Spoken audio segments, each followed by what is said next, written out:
We've got to redouble that effort because we cannot continue to see these images coming across the channel. The risk to life is shocking, and of course it's putting strain on our immigration and asylum system. The Prime Minister has been criticised for saying very little in his first weeks on the job about his plans to tackle illegal immigration. However, with the arrival of a supersized dinghy carrying 230 people across the channel on Monday, the issue has been pushed to the top of the agenda. With us now is the Minister for Border Security and Asylum, Anna Turley, who joins us from our Times Radio Manchester studio. Good morning, Anna. Good morning. Thanks for having me. Thanks for being here. Talking about the channel crossings yesterday, the Prime Minister said that, and I quote, "We will keep going at the issue until we deliver the eradication people are looking for." Anna, that's a bold promise from Andy Burnham. What are his plans to achieve that? Well, I think all of us were horrified by the images we've seen the last week or so of these mega boats that have made it across the channel. The Prime Minister said he's going to be relentless on this, and certainly the Home Secretary has been for a long time on this. We are pleased to see that we've had numbers come down by over 40%. That is some substantial progress, and I think some of that has had a dispersive effect, that you can see these people traffickers, these smugglers these gangs are getting increasingly desperate. They're forcing more and more people onto boats that are absolutely not seaworthy, and it's horrifying to see. They are moving further down the coast. So we've got to be relentless, keep redoubling our efforts, and not be complacent about the progress we've made, but continue to work hard on that. So as I said, we've increasingly seen good progress by working with the French. We've had over 47,000 attempted crossings that have been stopped. So that's a significant effort, but we've got to redouble that effort because we cannot continue to see these images coming across the channel. The risk to life is shocking, and of course it's putting strain on our immigration and asylum system, just as we're trying to making some progress at reducing the numbers who are claiming asylum here. Yeah, I think, Anna, you're right. The image that we all saw on the front of the papers of that mega dinghy was really quite gripping. To see so many people crammed onto a boat with young children as well. And it speaks to smuggling gangs who are changing their tactics by engaging these larger dinghies. The Prime Minister said he'd also change tactics, and you've kind of just reiterated that as well. Can you tell us what those change in tactics might be? Well, I can't go obviously into the operational detail, but we've doubled the number of NCA, National Crime Agency officers who are working across the globe to start to see where these, the supply chains are feeding from. So where's the equipment coming from? Where are things getting assembled? And we've had some real success in breaking up over 1,000 gangs. So we want to obviously make sure that we stop things at their source before they get there. We've disrupted gangs working with the French on the front line at the beaches. And we've doubled the number of NCA officers. We've obviously got our payment by results with the French, where we've put over £500 million in to give them more drones, more surveillance equipment, to get 1,000 more boots on the ground over there. So we are continuing to redouble our efforts. But of course, as they adapt, we have to adapt to make sure that we're one step ahead. And I appreciate you can't give us the exact details. And perhaps I'm going to ask a bit of a strange question here that might seem obvious, but with drones being given and with French police patrolling up and down that stretch of where the crossings start, I mean, it takes quite a long time to get 230 people onto a dinghy. How is that not spotted and stopped before it gets launched into the water? Because that is a process. Yeah, absolutely. And it's, as I said, it's awful to see that. As I say, the French are taking... We've just lost you there. International maritime responsibilities as well. They have to make sure that they're not creating any further risk to life.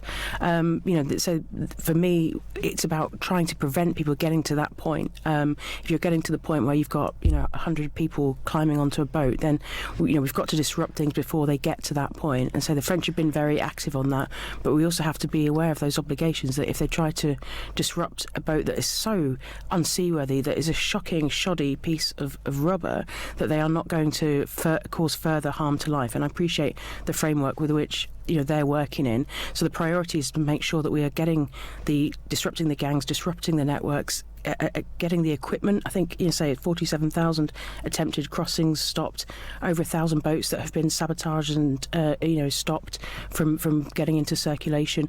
This is where we need to stop it, because once people are in the waters, it's very difficult to manage them without creating further risk to life. And the last thing we want to see is, on a boat of that size, a large number of casualties or people getting into difficulty at sea. Minister, I have to ask you about comments that Andy Burnham made about asylum seekers in affluent areas, and that you can't just put asylum seekers in the poorest communities, and that affluent areas need to play their part. Is he specifically targeting certain areas? And should those areas, especially when they're rural with small populations, as we've seen in Piddington in Oxfordshire, should they be consulted about plans to house asylum seekers before they're actually put into an area?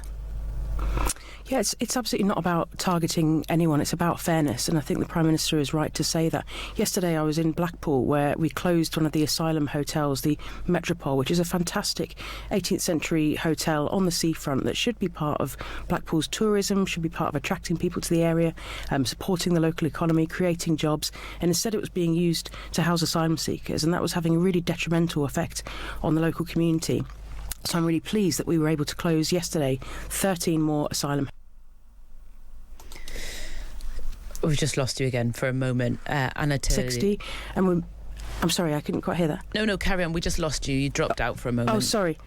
Oh, apologies. Yeah, so we're moving on with closing the asylum hotels down to fewer than 160 now. We're determined to close every single asylum hotel, and that means finding appropriate places to put asylum seekers. We're focused on military bases, disused military bases. They're our priority, and it's about making sure that people are contained, that they are safe, that we are reducing the burden on local communities. But as the Prime Minister was saying, it has to be fair. There's been too many communities that have really faced more than their fair share of people that they've had to deal with, and it's making sure that we have a fair system that looks at what a community can take. But as I said, in the areas that we've seen sort of specifically, we're looking at military bases. We have 2 former bases up and running already. There's a potential further 3 in the pipeline, and the priority about that is that it's secure accommodation, that it is contained, that we can make sure that people are kept on site with all the provisions that they need, and it will minimise the disruption to local communities. Can you guarantee, though, that those local communities will be considered and spoken to when those plans come into place? Because I think the point with Piddington is not that they were saying that they shouldn't be there, but just that there should have been a conversation. Well, we're just at the start of the process with Piddington. It hasn't gone through planning process yet. Of course, there's due process of consultation with local authorities. There's a planning process to go through. Local communities will, of course, be consulted in the usual way. We're just at the start of that process at the moment. So there is a process. There is an agreement with local authorities about what's appropriate for people to manage, and we'll continue that conversation as we go through and look to put people in safer, more secure, more cheaper accommodation, so that we're not putting burdens that we've seen over the last few years in our communities through hotels. And just very quickly, can you give us any timeline for when you want to close all the asylum hotels by? Yeah, we were very clear in our manifesto that we would close all asylum hotels by the end of this Parliament, so that's 2029. As I said, we're down from a peak of over 400 to less than 160 now. Excuse me. So we're determined to make sure that we eradicate all hotel use. We've already saved £1 billion by moving people out of hotels to the taxpayer, so that's an important saving to make. And as I said, we want to continue to ensure that we put people into secure, appropriate, contained accommodation and reduce the strain on local communities. Minister, I know you've got a busy morning. I appreciate your time. Thank you for joining us on the programme. Thanks for having me. That's Anna Turley, their Minister for Border Security and Asylum, talking to us about their plans. It's an interesting question about that line that really resounded from Andy Burnham was, you can't just be the poorest communities that take the burden of the presence of large-scale migrant groups. And it's an interesting question, that, because in an ideal world, there wouldn't be any large-scale migrant groups concentrated, particularly young men, concentrated in any one area, because it's clearly going to be deleterious to any area. It doesn't matter what the nature of the area is. If you drop in hundreds and hundreds of people of a certain age, of a certain gender, it is going to change the outlook of that community. That's not anything further than stating the obvious. Is it fairer to say that it needs to be spread out around the country to affluent places as well as poor places?